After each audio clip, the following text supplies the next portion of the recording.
नमस्कार, आप देख रहे हैं बिहार न्यूज और मैं हूं आपके साथ दिव्या सिंह। बढ़ते हैं खबरों की ओर। सबसे पहले बात करेंगे मुंगेर की, जहां तारापुर विधानसभा में 30 तारीख को उपचुनाव होना है, जिसमें एनडीए के भी प्रत्याशी चुनाव मैदान में हैं और उनकी जीत हर हाल में सुनिश्चित होगी। ये बातें सिवान की सांसद कविता सिंह ने कही। उन्होंने कहा कि विधानसभा उपचुनाव में जिस तरह का समीकरण तैयार किया गया है, इससे स्पष्ट होता है कि एनडीए प्रत्याशी की जीत होना तय है। उन्होंने कहा कि बिहार की जनता मुख्यमंत्री नीतीश कुमार के कार्य को देख चुकी है और यही कारण है कि उनके कार्यकाल को देखते हुए यहाँ की जनता एनडीए प्रत्याशी के समर्थन में अपना बहुमूल्य मतदान करेगी। तारापुर विधानसभा का चुनाव होने जा रहा है। यह पहले यहाँ के लोकसभा के विधायक थे मेवालाल चौधरी जी, उनके निधन के बाद यह सीट पर चुनाव होने जा रहे हैं और हमारे एनडीए के प्रत्याशी के रूप में राजीव कुमार सिंह को यहाँ के प्रत्याशी बनाया गया है। उन्हीं के पक्ष में हम लोग जनता जनार्दन के बीच में आए हैं और उनके प्रोग्राम में वोट लगा रही है और जेडीयू की तरफ से भी, एनडीए की तरफ से भी लगाया जा रहा है। ऐसे में क्या आपको देखिए, अभी लोगों से हम लोग मिल रहे हैं और जैसा फीडबैक आ रहा है कि राजीव जी की जीत सुनिश्चित है। इसमें सभी लोग, जो जंगल राज था लालू जी का, उससे यहाँ के लोग बहुत ज़्यादा खुश थे। उन्होंने अपनी अपनी व्यथा जो 15 साल पहले बीत चुका है, अभी तक उनका दर्द है उनके चेहरे पे, तो वो दर्द फिर से ना आए, इसके लिए वो लोग चाहते हैं कि राजीव कुमार सिंह जी जीते और जीत कर विधानसभा जाए और यहाँ पे जो भी कार्य अधूरे रह गए हैं मेवालाल चौधरी जी के द्वारा उनको पूर्ण करें। उपचुनाव में एनडीए को जिताना और उसी के तहत हम सभी लोग यहाँ उपस्थित हैं और तारापुर विधानसभा क्षेत्र में हम लोग हैं। हमारी जिम्मेदारी है तारापुर विधानसभा क्षेत्र से एनडीए प्रत्याशी को जिताना और जनता को समझाना है। ये 15 साल के जो 2005 के पहले जो प्रशासन का राज था, जंगल राज था, फिर वापस ना आए। किसी लोभ में, किसी लालच में पड़ करके आप जंगल राज को वापस न करें, जिससे पूरी बिहार तबाह हो, बिहार के आम आवाम, बिहार की जनता तबाह हो। जनता, हम लोग घूम रहे हैं, जनता मूड बनाई हुई है और जनता का फीडबैक मिल रहा है कि लोग फिर से एनडीए के हाथ मजबूत करना चाहते हैं। ऐसे पहले भी तो एनडीए के कैंडिडेट को लोगों ने जिताया ही था। मेवालाल चौधरी जी हम लोग के विधायक थे, उनके निधन के बाद जो है यहाँ उपचुनाव हो रहा है। जनता पूरी तरह से स्वस्थ है। ये जो विकास है, ये शांति है, अमन चैन है, ये महिलाओं का विकास है, महिलाओं का उत्थान है, महिला भी सशक्त हैं। ये पूरी तरह से दिख रहा है कि आदरणीय नीतीश कुमार जी, बिहार के यशस्वी मुख्यमंत्री जो नीतीश कुमार जी हैं, उनके कामों का असर भी गाँव में दिख रहा है। जहाँ पगडंडी रोड था, वहाँ आज पिच सड़कों पर लोग चल रहे हैं। जहाँ बिजली नहीं था, पंखा के हवा में लोग रह रहे हैं। वो फिर लालटेन के युग में जाना नहीं चाहते और दहशत है। जब जब चुनाव आता है तो लोगों में एक दहशत हो जाती है कि फिर से कहीं आरजेडी की सरकार को कहीं किसी माध्यम से ना आए, क्योंकि कुछ लोग कह रहे हैं कि 2 माह में आरजेडी की फिर से सरकार बिहार में बन जाएगी, ये 2 सीट जीत कर जाएंगे।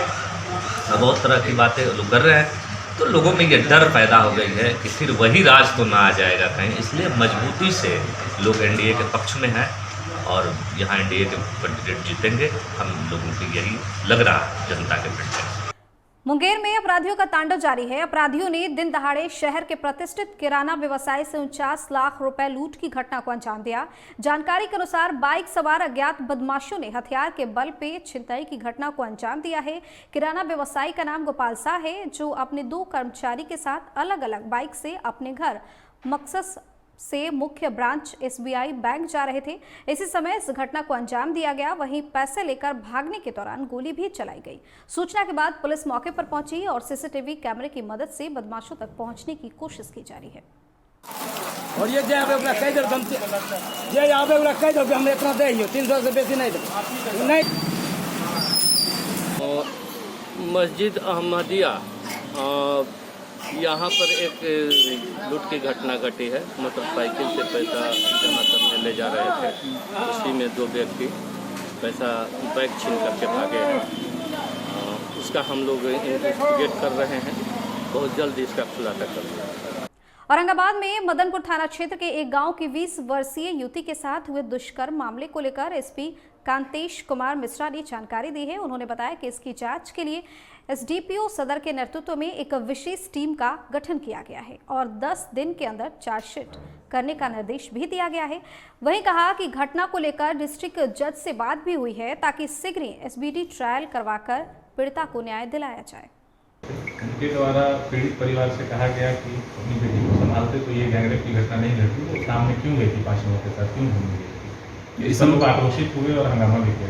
उन पर क्या कार्रवाई होगी? इस संबंध में उनसे स्पष्टीकरण मांग की गई है कि ऐसा उन्होंने क्यों किया गया और उसके बाद उन पर भी कार्रवाई की जाएगी। कल जो महिला थाना में कांड दर्ज हुआ है सामूहिक दुष्कर्म का, उस संबंध में एक विशेष टीम का गठन किया गया है एसडीपीओ सदर के नेतृत्व में, जिसमें कि डीएसपी हेडक्वार्टर ललित पांडे, सब सर्कल इंस्पेक्टर टाउन, एसएचओ महिला थाना और डीआईओ के प्रभारी हैं। इस विशेष टीम को निर्देश दिया गया है कि 10 दिन के अंदर इस केस को चार्जशीट करेंगे। इस संबंध में डिस्ट्रिक्ट जज साहब से भी बात हुई है और इस केस को हम लोग स्पीडी ट्रायल में डलवाएंगे ताकि जितना जल्दी संभव हो इसमें जजमेंट आ सके। इसके अतिरिक्त डीएलएसए के जो सचिव हैं उनसे बात हुई है और हम लोग विक्टिम को कंपनसेशन दिलाने के लिए हम लोग लिखेंगे और वो भी जितना जल्दी हो सके विक्टिम को कंपनसेशन दिलाया जाए। कुछ मीडिया ग्रुप में देखा गया है कि अपराधियों की संख्या 5 बताई गई है, जबकि पीड़ित के बयान में जो आया पुलिस के समक्ष और एफआईआर में जो लिखित में दिया गया है उसमें 3 आरोपियों की बात बताई गई है और सभी तीनों आरोपी को गिरफ्तार कर जेल भेज दिया गया है और जितना जल्दी हो इसमें स्पीड ट्रायल करके न्याय दिलाया जाएगा। कश्मीर में आतंकवादियों के गोलियों के शिकार हुए अररिया के 2 कामगारों के परिजन से सांसद प्रदीप कुमार सिंह ने गांव जाकर मुलाकात की और पीड़ित परिजनों को अपनी ओर से 21,000 रुपए की सहायता राशि प्रदान की। इस दौरान सांसद ने कश्मीर में गैर कश्मीरियों को पाकिस्तान परस्त आतंकवादियों द्वारा निशाना बनाए जाने की घटना की निंदा की है और कहा है कि सरकार की ओर से आतंकियों के शिकार पीड़ित परिवार को सरकारी योजनाओं का लाभ दिया जाएगा।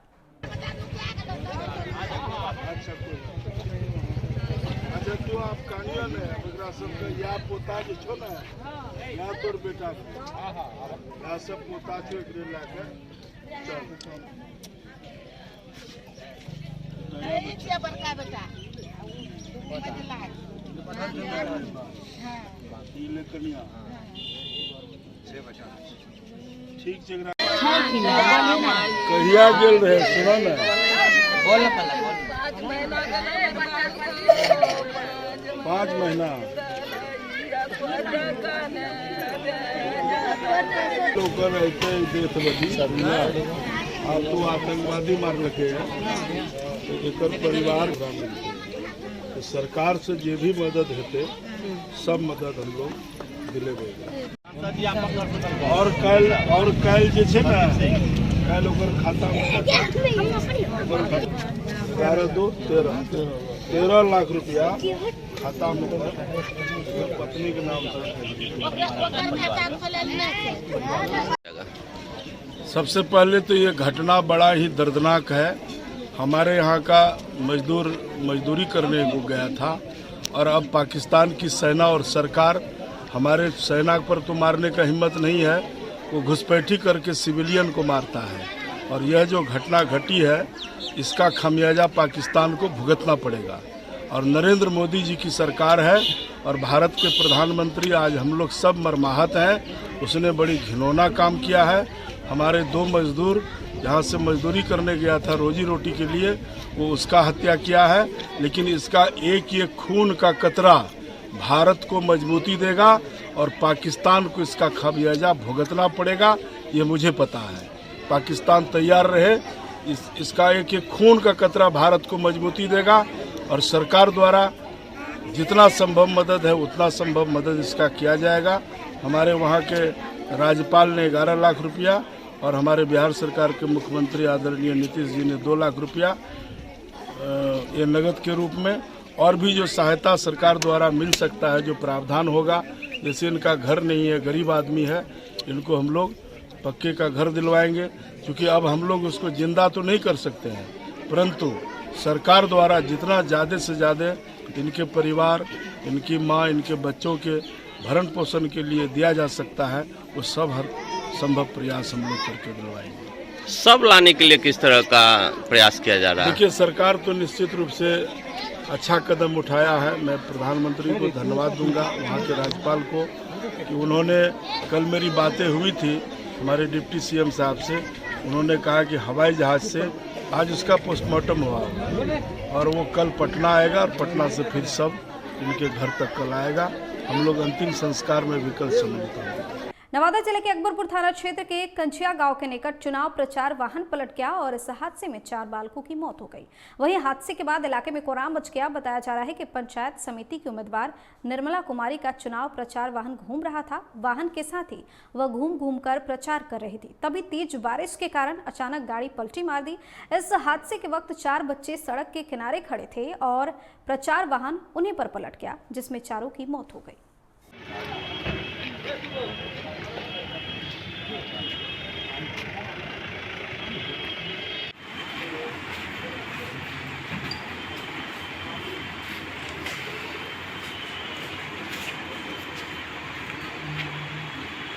कैसे क्या हुआ? अभी तो बच्चा नहा धो कर घर से निकल रहा। हाँ। और बरकरी में गया गाड़ी डीजे वाला साथ में। और किसका बरकरी था? किसका? सरमन यादव को। निर्मला कुमारी क्या? हाँ। निर्मला देवी। हाँ। तो बरकरी में गया तो क्या हुआ? बरकरी में गया तो वह एक्सीडेंट हो गया, गाड़ी पलटी हो गया यहरा पानी में। अब बच्चा सब नीचे चप गया है गाड़ी तक। चप गया तो मर गया। हाँ। क्या नाम था बच्चा के? बच्चा का नाम राजा था। मतलब मालूम चला कि गाड़ी पलटी कर गया है प्रचार वाला। तो ये फिर हम लोग यहाँ देखे तो मतलब ये 4 गो एक्सीडेंट था और जो था बाकी मतलब पैदल में आ रहा था। मैंने किनका प्रचार में गए हुए थे? सर्वजन। क्या चीज़ का प्रचार कर रहे थे? समिति का। क्या समिति बोलिए? कौन सा पंचायत है? लेधा पंचायत। सब एक ही गांव के निवासी हैं। गड़बड़ा गया, बैठे में नहीं चलेगा यार। नवादा के रजौली प्रखंड के बौढ़ी कला, भौर और परसा समेत कई गांवों में डायरिया का प्रकोप विगत 10 दिनों से बढ़ता जा रहा है।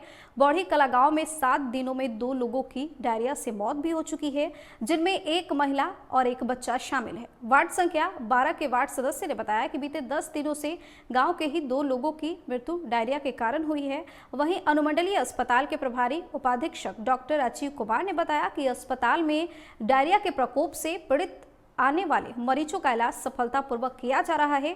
अस्पताल में डायरिया के प्रकोप से निपटने के लिए पर्याप्त साधन भी मौजूद हैं। इस गांव में 10 दिन से डायरिया का प्रकोप हो था। 10 दिन से हम लोग प्रभावित हो रहे हैं डायरिया से थी। आज तक मैंने डायरिया से परेशान हैं हम लोग। सरकारी अस्पताल में जाने के बाद भी हम लोग को कोई सुविधा नहीं मिल रहा है। आज 2 फिलहाल बीमार पड़ा हुआ है और 2 गाँव में डेथ कर चुकी है। 1 बच्चा कैसे डेथ किया? डायरिया से उल्टी और पैखाना और उल्टी से डेथ किया है। क्या नाम है आपका? मेरा नाम सुनील प्रसाद यादव है। 12 नंबर वार्ड से सदस्य बोल रहे हैं, वार्ड सदस्य जी। यहाँ पर ये डायरिया से 10 दिन से पहले से जो कि यहाँ पर जो बहुत फैला हुआ है और 1 बच्चा 1 लेडीज़ दोनों मतलब डेट कर गए हैं। वो पंचायत समिति से खड़ा थे लक्ष्मा देवी जो डेट कर चुके हैं। इसलिए यहाँ पर हॉस्पिटल में मेरा पत्नी खुद का पत्नी मेरा था जो कि वहाँ पर गए तो सरकारी में बढ़िया से इलाज नहीं हुआ। उसके कारण से कुछ नया महिला जो थी जो उन्हें उसको खुद का नीडल नहीं लगाने आता था। उसके वजह से अभी क्या स्थिति है? अभी स्थिति तो कुछ और 2-4 गो के हो रहा है। एगो पानी 2-4 गो सलाइन हो रहा है। कुछ डॉक्टर के पास प्राइवेट में बढ़िया से हो रहा है और बाकी का स्थिति अभी भी। क्या नाम है आपका? देवनंदन राजवंशी। सूचना मिलने के बाद बौढ़ी ग्राम का मेरे और मेरे टीम के द्वारा जिसे भ्रमण किया गया और वहाँ पर अभी मात्र 1 जैसे मरीज थे जिसका इलाज चल रहा था और बाकी गांव की स्थिति जो है सामान्य है। डायरिया भी कंट्रोल में था और एहतियात के तौर पर सभी को दवा दे दी गई है और ब्लीचिंग पाउडर का छिड़काव कर दिया गया है और इस पर नज़र रखी जा रही है। और कोशिश ये होगी कि हमारी टीम यहाँ पर जैसे आती रहे। वहीं बेगूसराय में पटना महावीर मंदिर ट्रस्ट के मुख्य ट्रस्टी आचार्य किशोर कुणाल ने जम्मू कश्मीर में बिहारियों की हत्या पर दुख जताया है। किशोर कुणाल ने कहा कि बिहारी होने और मानव होने के नाते व्यथा होती है। वहीं किशोर कुणाल ने कहा कि पूरे देश में मंदिरों की जमीन पर अतिक्रमण हो रखा है। पहले इस पर ध्यान नहीं दिया जाता था, लेकिन अब सरकार के द्वारा सभी मंदिर के जमीनों का सर्वे कराया जा रहा है। जमीन कागजों पर और फिर दखल में मंदिरों के आ जाए तो यह अच्छी बात होगी। तो इन दिनों मैंने कह दिया कि यही बात, ये फिर हम पर बदनामी नहीं हो जाए कि किशोर कुणाल भाग गए और अस्पताल नहीं चलाया। इसलिए हमने बोले कि जो भगाने वाले अभी हैं उनके लिए मैंने पैरवी की। रामदयाल प्रेस कॉन्फ्रेंस कर रहे हैं, पॉलिटिकल हो रहा है, तो शायद अब पॉलिटिकल भी हैं, जुड़े हुए हैं मंदिर उंदिर से। हम लोग का मंदिर के अध्यक्ष हैं। अभी सब हम लोग मतलब इक्विपमेंट समझिए कि 2 करोड़ 3 करोड़ बिहारी होने के चाहिए, मानव होने के चाहते हैं। मुझे व्यथा होती है कि कोई भी हिंसा होती है, हम लोग अहिंसक के पुजारी हैं, इसलिए हमें इसकी व्यथा होती है।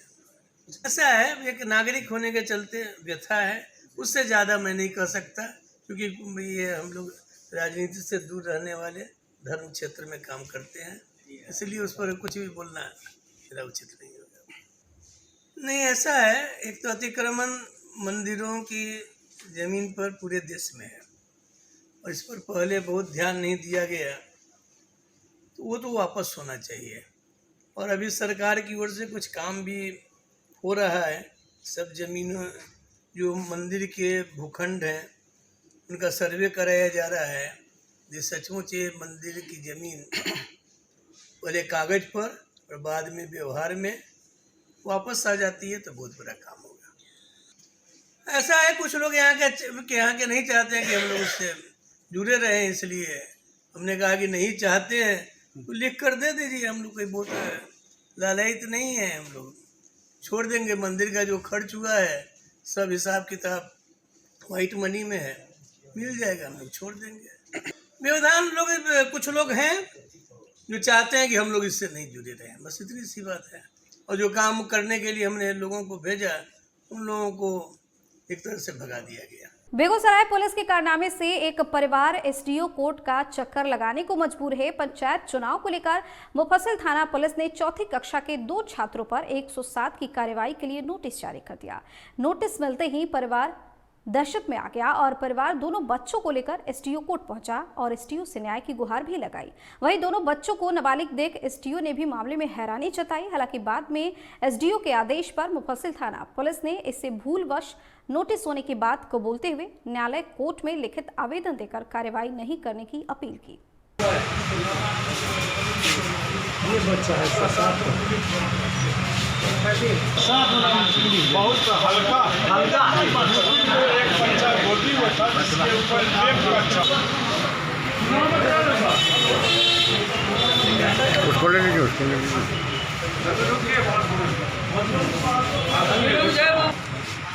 जाओ।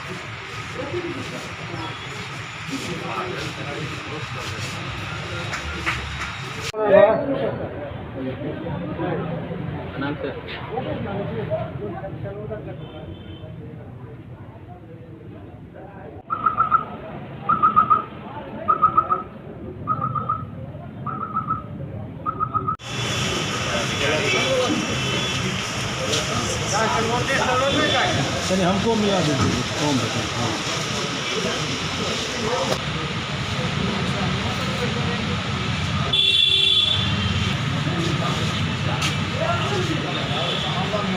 मेरा नाम शुभम कुमार है। पारिवारिक मैटर लेके हमको काम किया जा रहा है और हम खेती गृहस्थी करते हैं और हमको पूरा परेशान करता है। 107 का नोटिस मुफस्सिल थाना आया, FIR बना, उसके बाद 5-6 दिन के बाद आया 107 बना। 107 शुभम कुमार, सुयश कुमार और सौरभ कुमार। 7 का ही दोनों बच्चा, नाबालिग बच्चा पर 107 कहीं से लाए। उम्र कितना होगा बच्चा? उम्र है 8 साल और 8 साल, दोनों 4 क्लास में पढ़ता है दोनों। ये रजौरा गांव का रहने वाला दोनों बालक है और मुफस्सिल अंतर्गत पड़ता है और वो मुफस्सिल के पदाधिकारी जो है भेजा गया बिना स्पेशल उसका स्पेसिफाई जो है किए हुए, बिना जांच पड़ताल किए हुए बैठ के ऑफिस में, जबकि दोनों माइनर बालक है, माइनर के खिलाफ 107 लाई नहीं करता है, इनके ऊपर कार्रवाई होनी चाहिए। ये दोनों बच्चा पढ़ने लिखने वाला है और दोनों बच्चा को। बुलेटिन में फिलहाल इतना ही। बने रहिए बिहार न्यूज़ के साथ। नमस्कार।